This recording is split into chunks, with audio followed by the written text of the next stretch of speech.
Elephants are, in a word, majestic. They are intelligent, social, and of course, absolutely massive.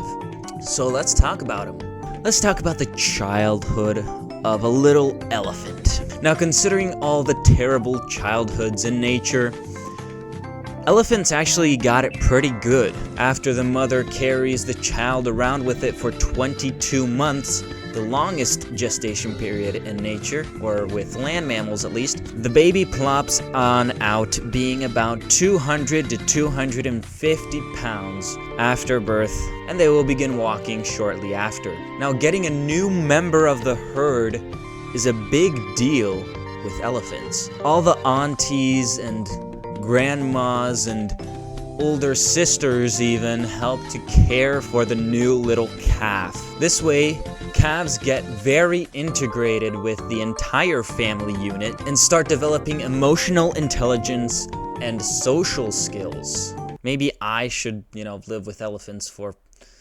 some time. Anyways, for the first few years of their lives, calves will play with each other, learn how to use their trunks, learn how and where to find food, and of course, how to communicate. They can do this in relative safety because if a calf is injured or distressed, the entire herd will rush to protect them, and there are very few things in nature that are more dangerous than an entire herd of goddamn elephants. After about 8 to 10 years, elephants will reach their teenage years, their rebellious phase, really. This is when the lives of males and females start to differ drastically. Females will stay with their maternal group, developing even stronger bonds with their herd, and they will start helping out with taking care of new calves. Now, it's important to note that elephant teens are quite similar to human teens, actually. They will test boundaries in the social sense. They will pick fights. They often show off their skills if they have any. Now, with males, they will start spending more and more time away from the herd.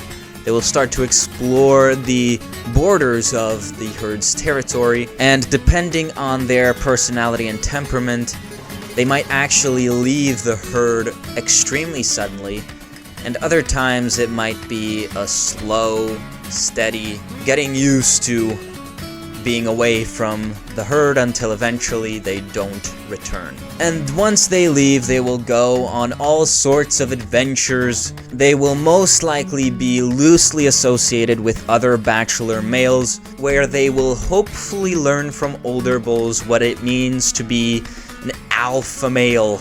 Elephants reach adulthood between the ages of 18 and 25 years.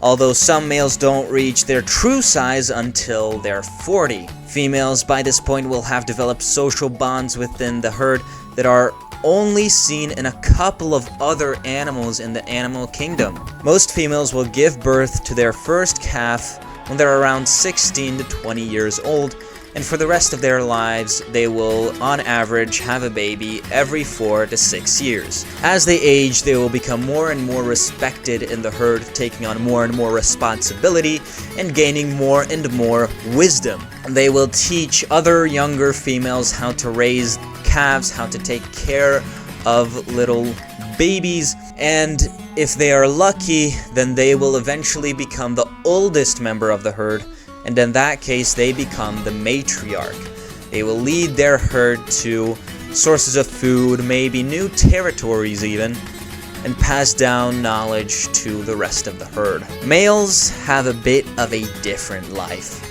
After they leave the herd, they go on a journey of self-discovery, unlocking all of their chakras and climbing to the highest peak in all the realms, just to find a monastery where a man with a full white beard teaches them every discipline of hand-to-hand combat. But seriously, whales...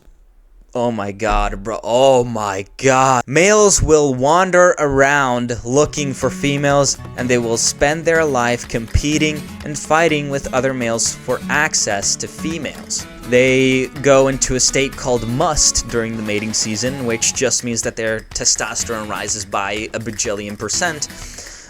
And you do not want to be around these guys when they are in this state because, I mean, you've seen some of those roid rage videos, right? Now imagine that, but it's an entire frickin' elephant. It's an entire... but this doesn't just make them extremely aggressive, it also makes them really horny. Anyways, the males live a much more lonely and overall depressing life than the females, and once they're done, they get the sweet release of death. Now, elephants mourn members of their herd that are dead, and if an elephant is dying, then they will make sure to comfort them in their final moments. I think this is one of the most beautiful events in nature, because we can relate so much, and maybe we can realize that maybe we're not so different. Anyways, this was a video about the life of an elephant, so if you enjoyed, then, like and subscribe, all that, and also I will see you in the next one, so goodbye.